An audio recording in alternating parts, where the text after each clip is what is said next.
Welcome to Critical Magic Theory, where we deconstruct the wizarding world of Harry Potter because loving something doesn't mean you can't be critical of it. I'm Professor Julian Wamble, and today, we are diving into the perils of Prefect Percy. Have you ever wondered why Percy was so unable to see the corruption of the Ministry of Magic when everyone in his family was telling him that it was there? Or how come he was so unwilling to stick with his family when he got his job? It felt so easy for him to just forsake them for the sake of status. And this is an important one for me because I'm a Slytherin. One of Percy's chief characteristics is his ambition, and yet he was not sorted into Slytherin. And we know that he's willing to do whatever it takes to rise to the top. Something is off, y'all, and I don't know what it is, but we are diving into it. But first, you know that we have to take the next 25 seconds to bop along to this theme song. I heard it. I am a poet. The critics are coming in and they are saying that bop along to this theme song is groundbreaking. It's revolutionary. And so now, you need to bop along to this theme song, y'all.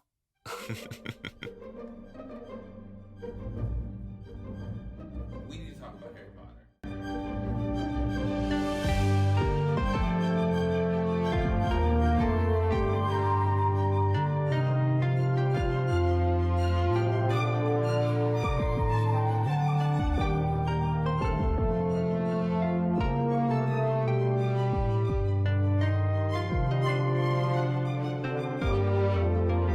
I hope you bopped along. Someone asked me if I could give a tutorial about what this bopping along was supposed to look like.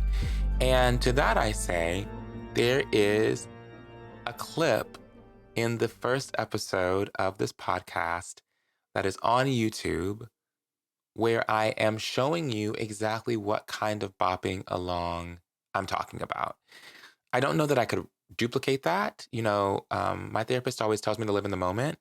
And that was a moment. And I can only live in it once. And so if you are needing instructions, directions, guidance, suggestions, I suggest that you head over to YouTube. It's the Mommy Issues or Molly Issues episode. If you scroll in just a little bit, you will see moves that will shake you to your core. Whether that's for a good or bad reason is really up to you, but you will feel something. I am so excited about this episode because, I knew that we had strong feelings about Percy. He is a part of the Weasley clan who is a family that we love so much and that we have very strong feelings about each and every one of these characters for one reason or another.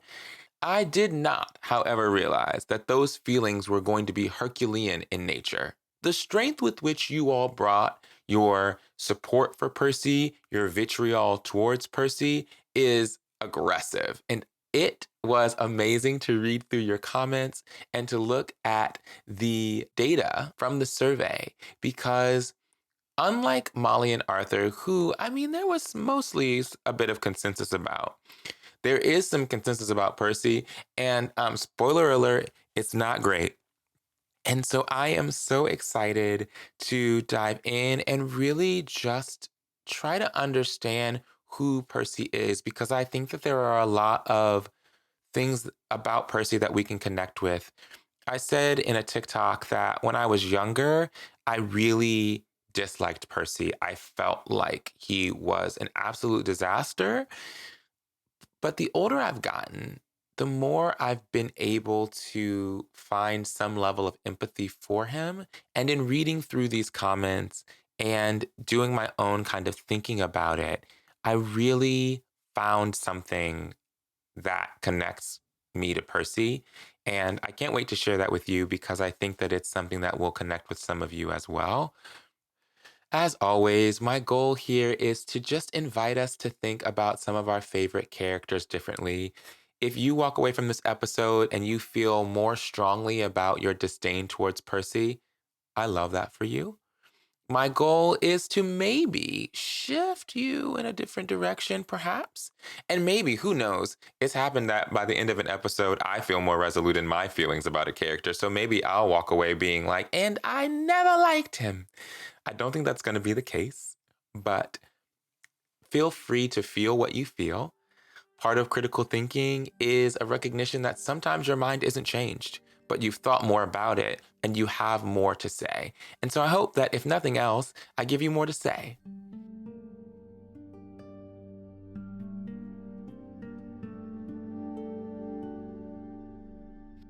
In the last episode, I started a section where I talk about one of my favorite moments that the character that we're discussing for this particular episode is in.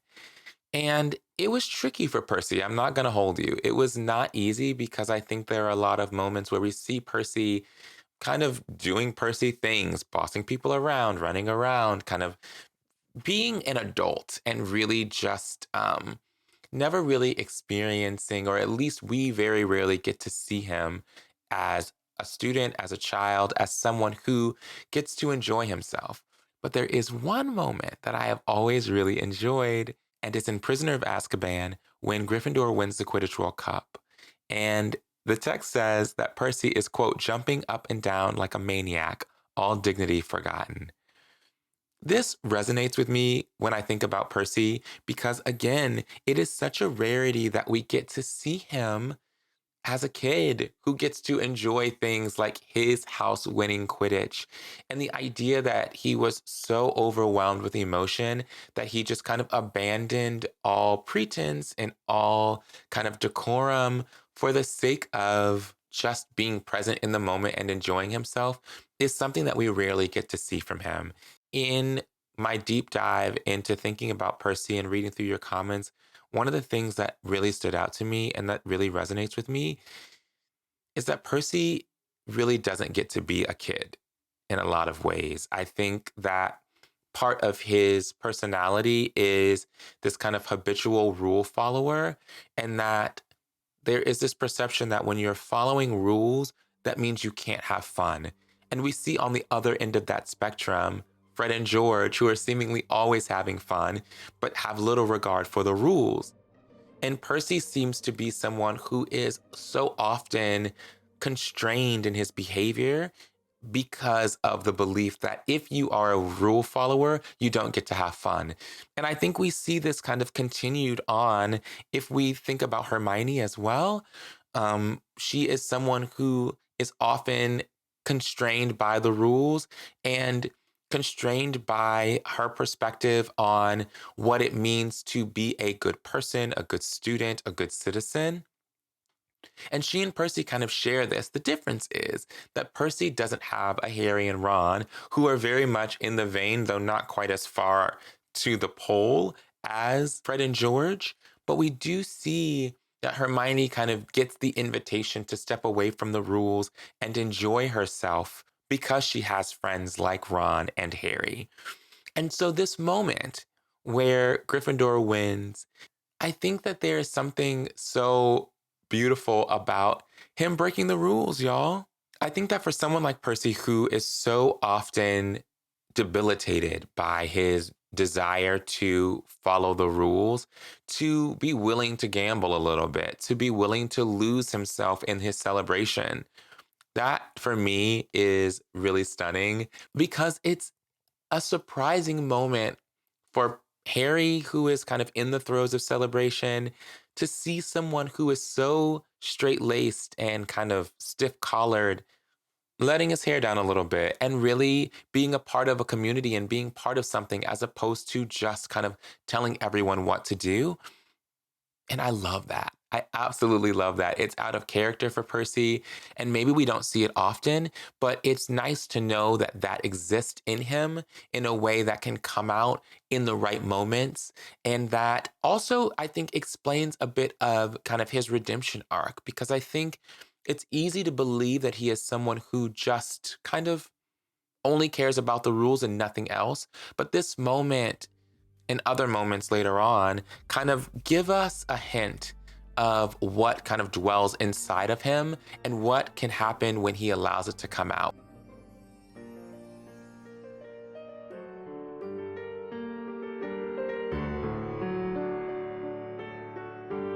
So, the next thing that I want to talk about is your responses to the question of what word do you think best describes Percy?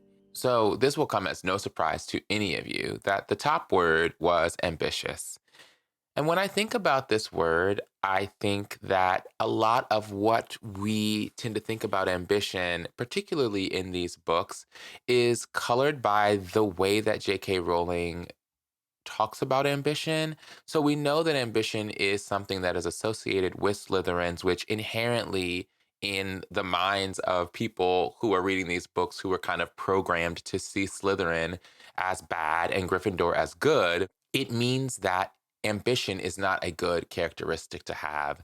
And I think that that is such a fallacy because so many of the characters in these books that are not in Slytherin and are, what we would consider to be our quote unquote good characters or our heroes are ambitious. Fred and George are ambitious. Hermione is ambitious. Harry is ambitious. Ron has ambition. And so it's so fascinating because I think that there is such a negative connotation with the idea of ambition. And we see these books really promote the notion that ambition is bad. And I think we see Percy in particular embody the kind of negative aspects of ambition, which is I'm so ambitious that I'm going to leave my family behind for the sake of my ambition, and I'm going to look down on them because I want to excel. But I think that there's something about ambition and wanting to better oneself that isn't inherently negative and doesn't necessarily lead one to abandon one's family for the sake of one's ascension to higher levels.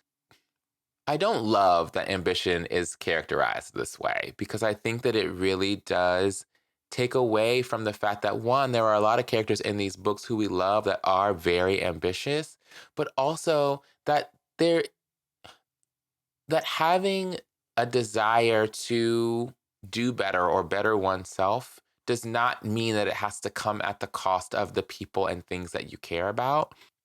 We also see him described as selfish, which I think is pretty self-evident in a lot of his choices, but I do think that that selfishness is informed by something that is very deep-seated within Percy.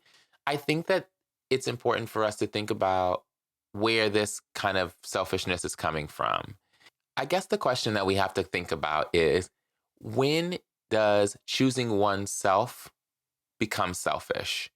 Is it at the moment where where it's at the expense of those people around you, at the expense of your family, at the expense of your friends?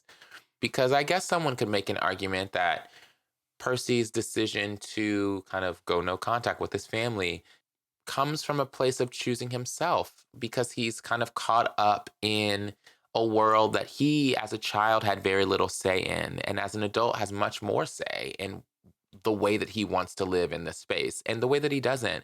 And so there are questions about, when does one's actions manifest in a selfish way?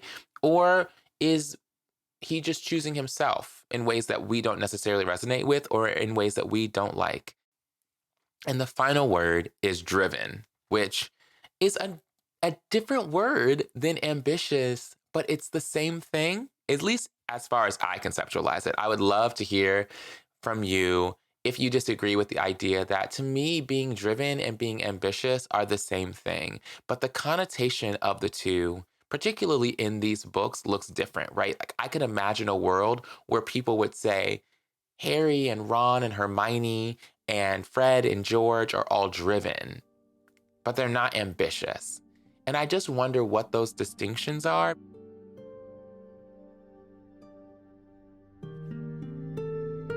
All right, it's time for the arithmancy lesson. For those of you who are new to the podcast, this is where we dive into the answers to the survey that I put up for every character. It's the same questions every episode. And we just dive in. We dive into the statistics. We dive into the percentages. We dive into the open-ended responses.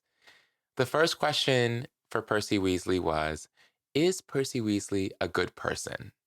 49% of you said yes, 22% of you said no, and 29% of you said don't know. This is a really tricky thing to unpack relative to the way that we talk about Molly and Arthur, because Molly and Arthur make questionable choices. But we know that they are on the side of good insofar that they are fighting against Voldemort and his tyranny. Percy's alignment with the Ministry of Magic makes the ability to see him as a good person more difficult, particularly when we see characters like Umbridge come out of the very institution that Percy is upholding, and the fact that Percy is not listening to his family when they're trying to make it clear. As a result of this kind of complicated position that Percy is in, there are a lot of complicated feelings about Percy. Someone wrote, "Good person, yes. We truly don't see anything that suggests otherwise. Yes, his behavior towards his family is expletive, but there is no outright cruelty towards them or others. If anything, the fact that he is there at the battle and fighting with the twins shows this." Someone else wrote, "I never liked Percy much. I think he was ambitious to the point that it irritated me, and he came off as self-important and like he thought he was better than other people. But one thing I admire about Percy is that he did what he thought was right, and when he realized he was wrong, he said he was sorry. That is more than many people do in their lifetime, and to admit a mistake as big as the one he made takes a lot of courage." And this is what I'm talking about. Within this one character, who admittedly we don't really get to see that much, there are so many things happening. And we talked in the last episode about this dichotomy of, does not being a bad person make you a good one? Percy contains so many things that are so easily defined as bad. But again, I wonder kind of what motivates these things for him. Someone writes, "I feel Percy is a product of how he was raised. He was desperate to prove himself and get out of the situation he grew up in. He valued a secure job and the money which that brings. He also loved that he pleased his mother." Someone else wrote, "At his core, Percy is a good person. He means no harm, but his drive and ambition, there they are together, to have a life different from his parents puts him in direct opposition with his family and, for a while, his core values." It really is important to think about how we are defining good people. Is it who they are throughout the entirety of the series, how they end, how they begin? At what point do we understand whether or not a person is good?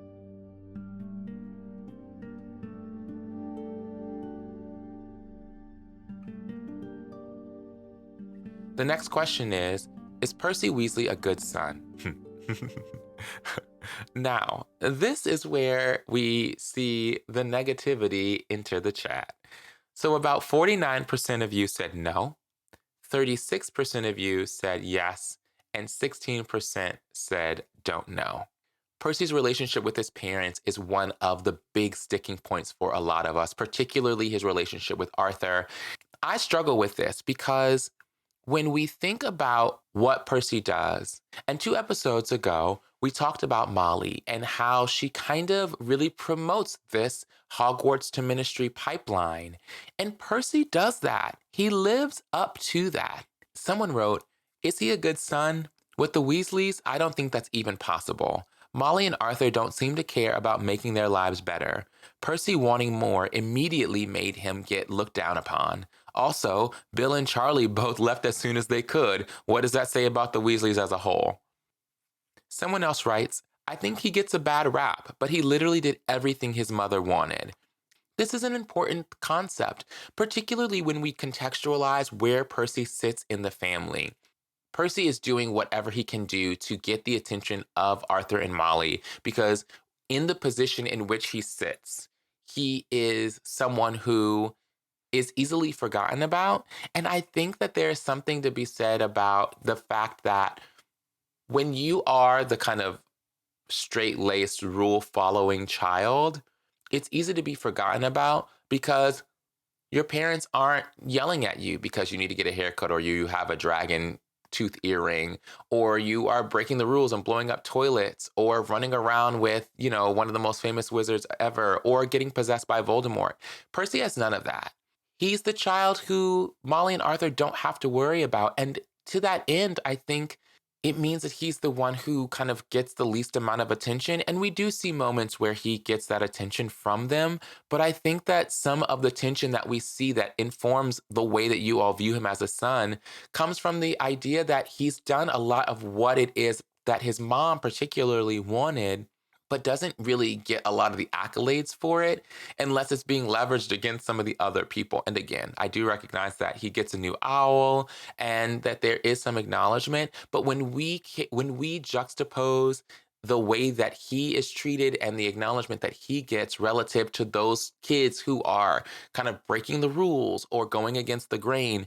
Someone wrote, I think as a child and a teenager, Percy tried his absolute hardest to be a good son. He was studious and worked very hard, especially compared to Fred and George, and had ambitions to follow in his father's footsteps, something none of the other Weasley children did, and be the perfect son for his parents. I think Percy's attitude towards his family, and his parents in particular, would have been quite complicated during his time at school. Following the footsteps of Bill and Charlie and succeeded by Fred and George, Percy would likely be seen as the very clever and hardworking yet boring brother. But Percy is still ultimately a Weasley with the iconic flaming red hair, which would come with a lot of prejudice from other pureblood students. There are a lot of ways in which he is ignored, and that all of the things that he's done to kind of meet the expectations of his parents is honored with gifts and some accolades here and there, but relative to the other siblings is nowhere near as much kind of attention, whether it be positive or negative. If what you want is attention and you see that the way that your brothers are getting it are, by acting out and all of these things, it just strikes me that Percy really struggles to really keep the attention of his family because he is the good kid. And so I think in a lot of ways, Percy is a good son. I think the choices that he ultimately makes complicate the idea of it. But at its root, Percy does exactly what it is that Molly wants, and he is bringing honor to the Weasley name by following the rules and enforcing the rules in the highest order. And he's living up to the legacy of his older brothers. I don't know what more we could ask for him as far as being a son than what he's already provided.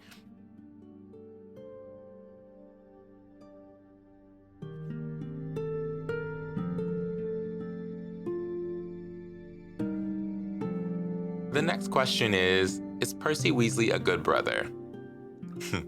Well, we had strong, strong, strong feelings about this one. 61% said no, 25% said yes, 14% said don't know. Now, I think that this, again, I don't know, y'all. Maybe I'm just a Percy sympathizer, but you know what? I'm just going to read what the people say, and then we'll just allow that to inform the discussion from here on out before I dive into my feelings about this. Someone writes, the way the twins, Ron and Ginny, treat him while they were growing up definitely makes it seem like he gave up on trying to be a good brother. Someone else wrote, I feel like Percy tries to be a good brother, but he only knows how to help by trying to encourage them to follow his path of being a good student. They don't get along because they have different personalities, which isn't a bad thing. This is fascinating. And then one more person writes, he is shown to be a caring brother, particularly to Ginny. When Percy tells off Fred and George, we perceive him as a fun-hating, strict older sibling because Fred and George are hilarious class clowns. When Fred and George shut Percy in a pyramid, it's funny because they're getting back at their boring brother. But as someone with a brother who would absolutely do some things like that, it is irritating at the best of times and upsetting at the worst. We just don't see it as that because Fred and George are just funny, charming guys. Does being a good brother, particularly older brother, mean supporting the shenanigans of your siblings? Or does it mean trying to guide them in the direction that has seemingly worked out well for you? Now, I'm an older brother, so this is an important context. And I think that what is true is that your parents when you were growing up as an older sibling are not the same parents that your younger siblings get. They're just not. And in a lot of ways, you find yourself trying to impose a lot of the strictures and the rules that were imposed on you from those parents that you had on your younger siblings because these younger siblings are running amok. And I know that there are some younger siblings listening to this. My younger sister will probably listen to this. I don't care. Running amok. And you know it's true. You know it's true. And I'm sure that I will hear about this via email or in the comments.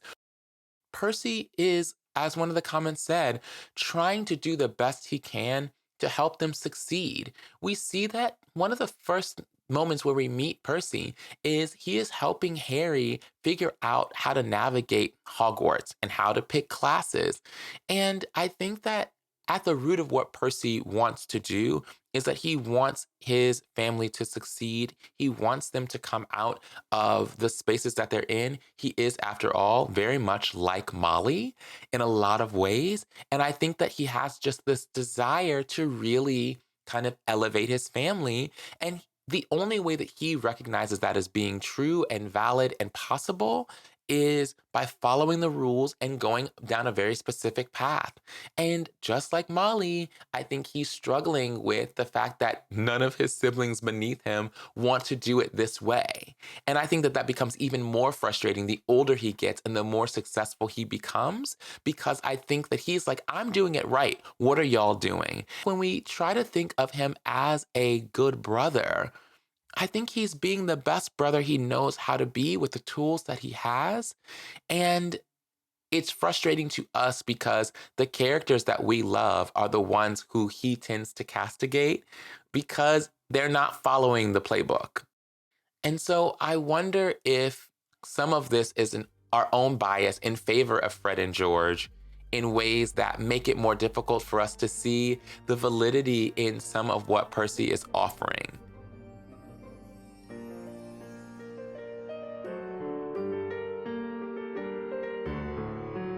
Is Percy Weasley a good pureblood?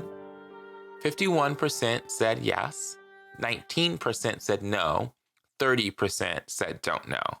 This is a hard one because, as always, we're kind of torn between what it means to be a good pureblood. Are you fighting against kind of pureblood norms like Arthur, or are you supporting and upholding pureblood supremacy?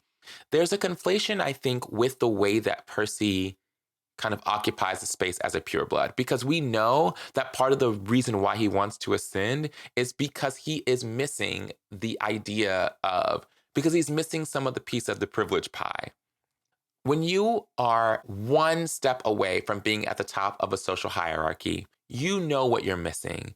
We often say things like, if I was X, I would have Y.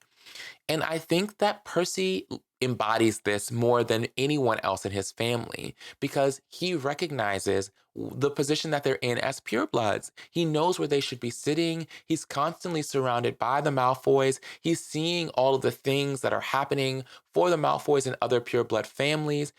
And I think he's frustrated because he's like, if I just had X, I would have Y. And so that when we see him abandon his family for the sake of his job, it's all seemingly in pursuit of trying to get to that pinnacle place of pureblood supremacy without necessarily, though, and I think this is an important caveat, giving up on his beliefs about the position of non-magical people and muggle-born people. We know that he dates Penelope Clearwater, which does not mean that he is not a pureblood supremacist. That's not what I'm trying to advocate for.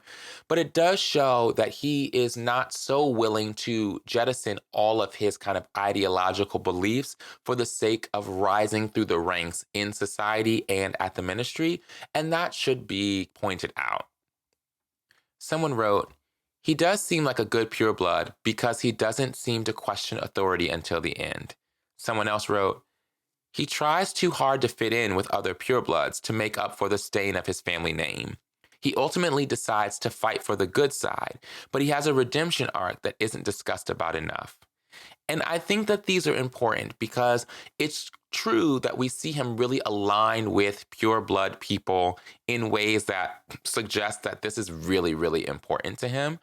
I can understand people's kind of belief that he, in his kind of not questioning the rules around him, that he is upholding a very pureblood society where he benefits.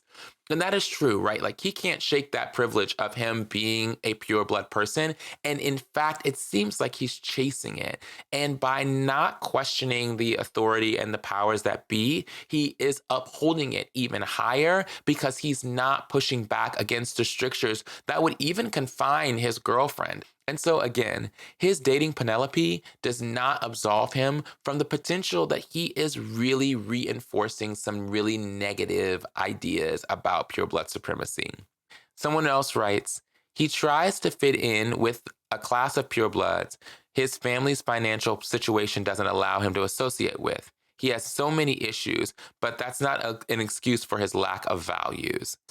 Percy struggles with the allure of pureblood supremacy and the power that comes along with it. And one of the things about privilege and supremacy is that no one talks to you about the ills of it when you can just live in it. And it really, and especially, and we've talked about this before, when the idea of pureblood supremacy looks like Death Eaters and Voldemort, it's really hard to reconcile within oneself the role that you play in upholding a pureblood supremacist society. Cornelius Fudge is not a Death Eater, neither was Barty Crouch Sr., but they did not do anything to dismantle the system at work. And neither is Percy, because Percy is just trying to go along to get along so that he can get a check and rise through the ranks. And we see that it works for him. He becomes the deputy assistant to the Minister of Magic in like record time. This is a place where I think ambition can be the downfall of someone. When it comes into conflict with how you behave and navigate your own morality.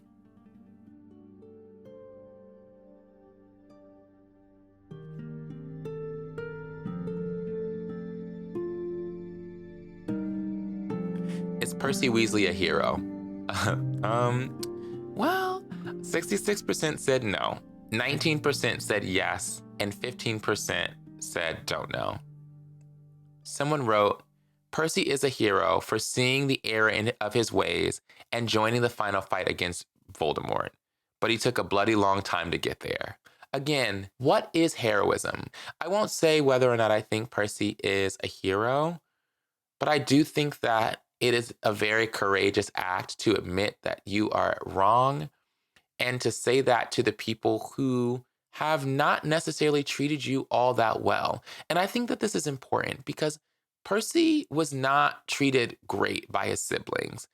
They derided him, they made fun of him, they bullied him because he worked hard and operated differently than they did. And we can say, like, yes, they were jokes and it wasn't that serious. But I think we have to think about it from Percy's perspective and all of the way that he is treated by his parents, by his brothers, feels like an outright rejection of who he is as a person. I can imagine that that makes it easy to turn your back on your family.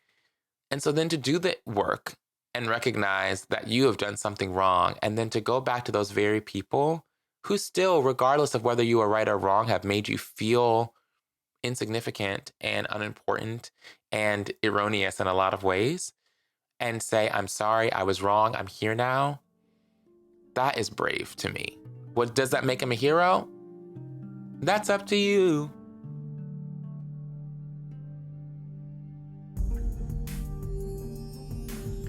Is Percy Weasley a good friend? This was a hard question because we really don't get to see Percy as a friend. We don't really get to see him behave in any sort of friendly manner other than to Penelope. We don't see him with any other friends. To me, it strikes me that, his rules are friends, and that manifests in the results where 52% of us said don't know, 34% said no, and 13% said yes. So most of us are in a space where we have no way to really think about this. And a lot of us wrote in the comments that we didn't have enough information to really see Percy as a friend. And I think that that's accurate. I think that J.K. Rowling wrote him as a person who is so dedicated to rising through the ranks that he really just kind of doesn't even have time for anything else. And again, this is one of those moments where I think this is a portrayal of ambition that is unfair to ambitious people, because you can be ambitious and care about other people other than yourself. You can care about having friends and having a life, and that ambition and being driven don't necessarily stand in the face of that.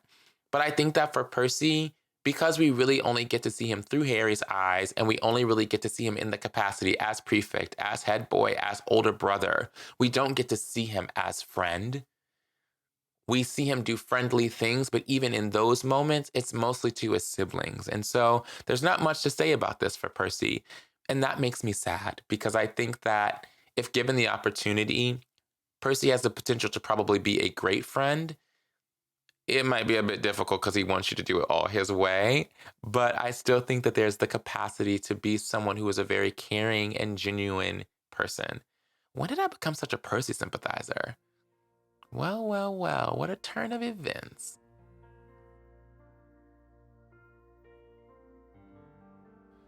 We've now reached the portion where I reflect on the things that you shared about Percy in your comments and in your open-ended responses, and also try to culminate some of what it is that I believe explains Percy's behavior. And so I want to be clear that I don't want to absolve Percy fully. I think that his abandoning of his family is really, really, really problematic and speaks volumes about the downsides of what one's desire to rise to the top can be. Some of you have asked me kind of what is the motivation behind structuring the podcast the way that I have, where we kind of do it thematically via family and starting with Molly and Arthur. And part of the reason why I wanted to do it this way was because when we get to talking about our characters like Fred and George and Percy and Ron and Ginny, we cannot do that without having a fully kind of fledged understanding of who Molly and Arthur are and what it is that they brought into their children's lives through their socialization. So in the last two episodes, we spent a lot of time talking about Molly and Arthur's trauma. Arthur's desire to kind of get away from the way that people expect him to be because he's a pureblood, and Molly's desire to kind of re-elevate the family name by doing this Hogwarts to ministry pipeline. And so, in a lot of ways, Percy is the culmination of his parents' trauma in a way that his other siblings don't necessarily navigate in the same way. And it's not clear to me why it is that Percy is the one, but there's always one, right? And I think that Percy really, really, really just wants to make his parents happy. And I think that at the root of what he's doing is this belief that, just like Molly, if I do everything right, if I become head boy, if I become a prefect, if I go into the ministry, if I work hard, then I will be able to rise in the ranks and I will be able to bring honor back to the Weasley name and not necessarily have to sacrifice my ideological beliefs. Now, this is naive, very much so, but I think that his kind of belief in the rules is something that was instilled in him. And he is just the only one who seemingly doesn't necessarily shunt that particular belief.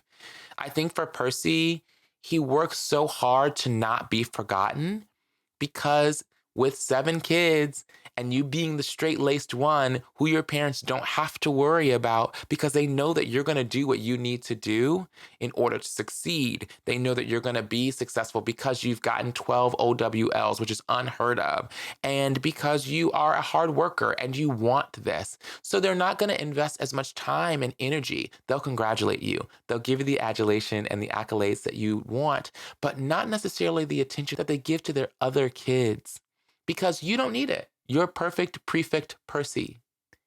And that's one of the perils of being an overachiever is that sometimes all the reasons why you're overachieving are the very reasons why you're not getting the attention that you desire so much.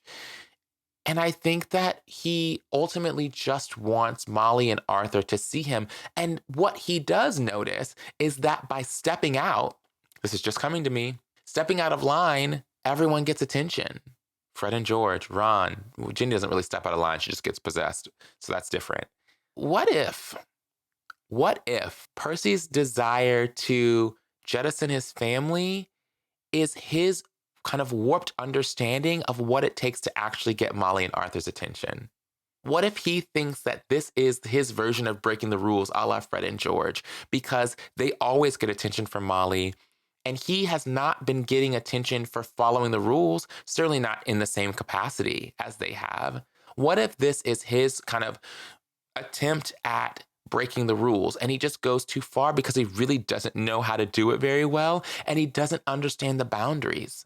For Percy, his rules are his security blanket. They don't let him down. They help him stand out in certain moments. And they have given him things that allow for him to be successful. He gets a good job. He gets good grades. He is doing the things that ultimately Molly wants, but at the price of his morality. And I think that this is part of the thing that really intrigues me about Percy is that he is so smart and so aware, but he hasn't learned that there comes a moment where the rules can stand in the face of your morality.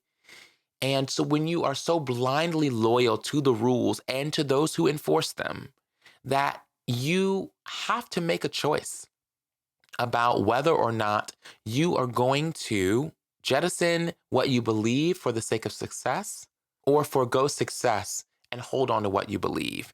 Everyone else in Percy's orbit is fortunate enough to be able to have their ideology and their beliefs about rules stand in direct relationship with one another. But for Percy, they stand in conflict with one another. One of the big critiques that I read a lot was Percy is so blindly loyal to Fudge and to Crouch and doesn't really think about what he's doing because he's so blindly loyal. And I can't help but wonder, can we fault Percy for his blind loyalty to the Ministry when we see his parents giving that exact same energy to Dumbledore, who is, as many of us know and have talked about extensively, very problematic in a lot of ways? Yes, Dumbledore is on the side of right insofar that he is fighting against Voldemort, but there are moments where Molly and Arthur are making choices without any explanation from Dumbledore, and they just do it. For a lot of Percy's life, he's watched his parents blindly follow someone. And when he decides to do it, they tell him it's wrong because it's not that person.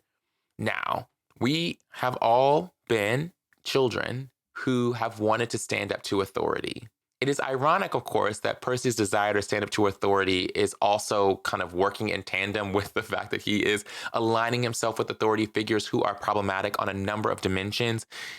But in reality, what is true is that Percy has no idea that Fudge is as much of a problem insofar that he is like promoting ideas that are dangerous to the wizarding world.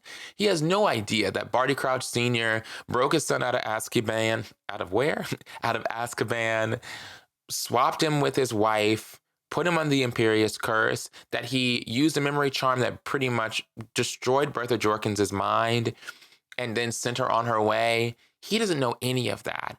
And so he is putting his faith in people who have amassed the kind of success that he wants and who have done it by being straight-laced and following the rules as far as he knows. In the same way that Molly and Arthur don't know that when Dumbledore was young, he was out here ready to upend the wizarding world and do this whole wizarding first business, Percy gets it honest. We just wish that he did not do it at this particular juncture. This would not be as much of a problem if it weren't when Voldemort came back. And I think that we have to think about the fact that some of this is just his inability to really appreciate the trade-off of one's morality and their loyalty to rules. And when you couple that with the blind loyalty that we see his parents exhibit without any evidence of anything from this man, I think it stands to reason that Percy's judgment of Molly and Arthur is not without merit. It's not necessarily correct, But I think that blindly following anyone is a problem. And we see both of those things come to bear with Percy and Molly and Arthur.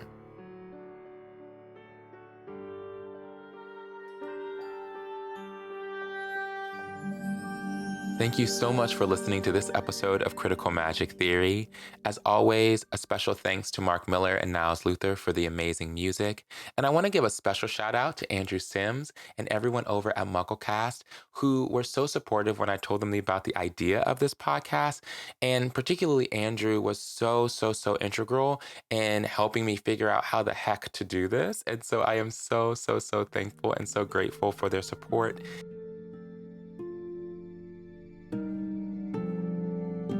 Next episode, we are talking about Fred and George Weasley. Now, this is going to be one that's going to be tricky because they are so beloved.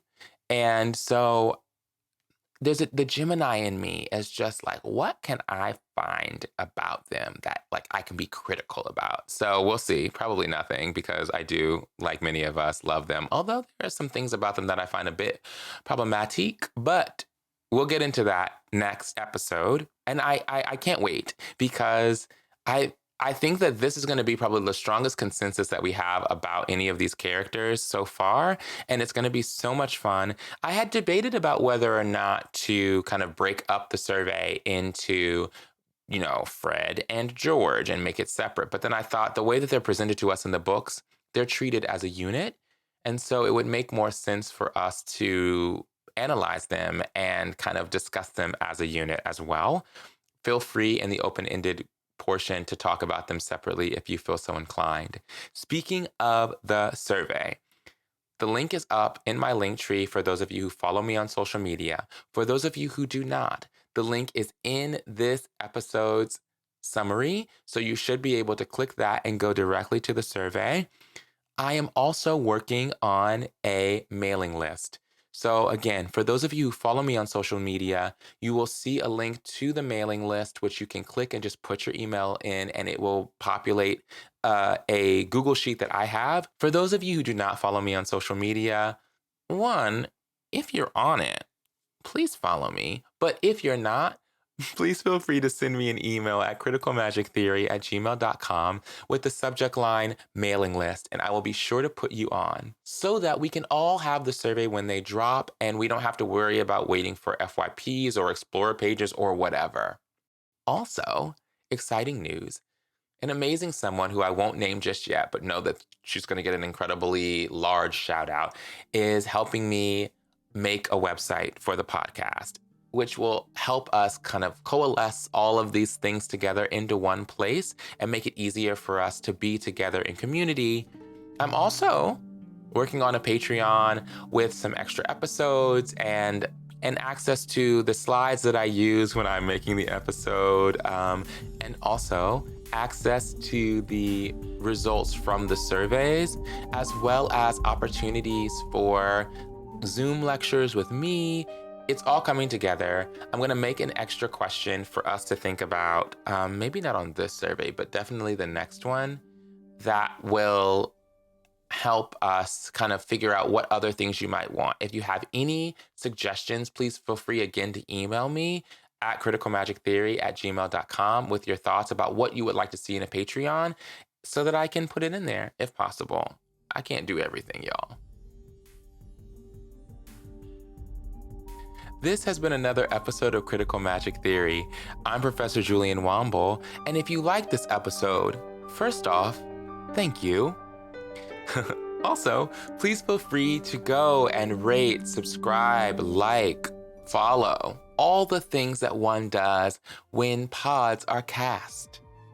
If you want to follow me on social media, please feel free to do so. Follow me at ProfW, at PROFW on TikTok, at prof.jw on Instagram, at Critical Magic Theory on YouTube. And if you want to send me an email, as I've said many times already, please feel free to do so at criticalmagictheory@gmail.com. I will see you all in 2 weeks. Until then, be critical and stay magical, my friends. Bye.